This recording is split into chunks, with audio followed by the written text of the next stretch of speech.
Hey, I'm Struan. I'm from Remotorcycled, and this is my Yamaha TT600 1989 model that I've spent every waking spare minute of my life plowing money into getting it ready for the Bikeshed show. So I'll give you a little talk through what I've done to the bike. So it's initially it was never meant to be a project. It was meant to be a runaround, but the engine shitting the bed quite catastrophically meant that I had to take the engine out of the bike several times to get it running right. So when the engine was out the second time and I still hadn't found the parts I needed and not having any time to start my other project bike, this became my project bike.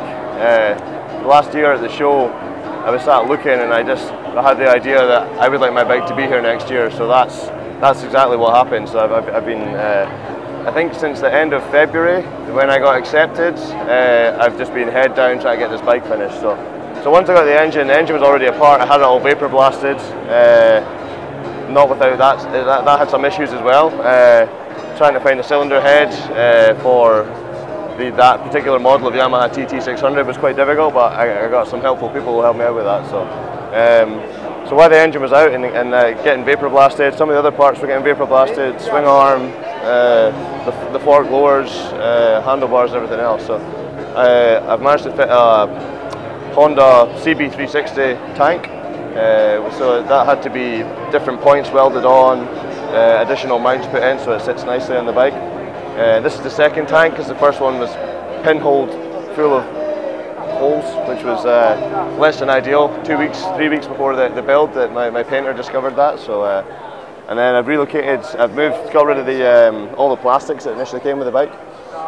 So I've built a battery box that relocates the ignition. It's got a kill switch in here, and that's just mounted from a few additional brackets I put on.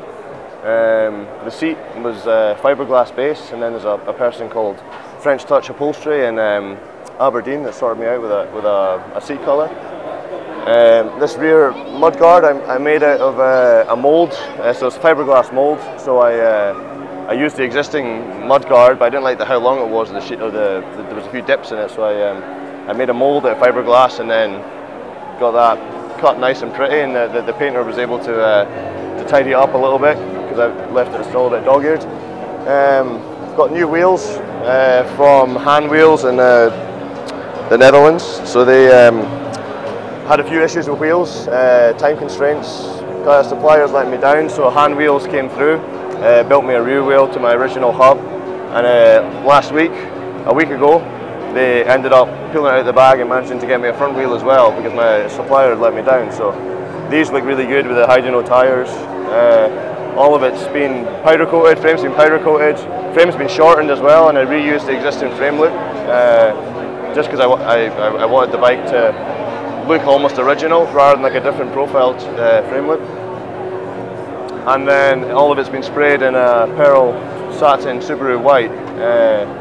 I think it finishes the bike off lovely. My original plan for the bike was to make it look as though it had come out of the factory that way, like a special edition model, and I'm really chuffed with the results.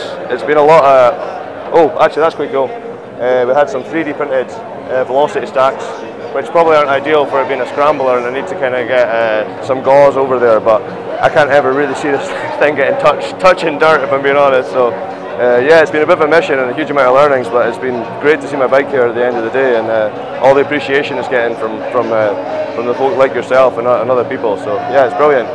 Cool.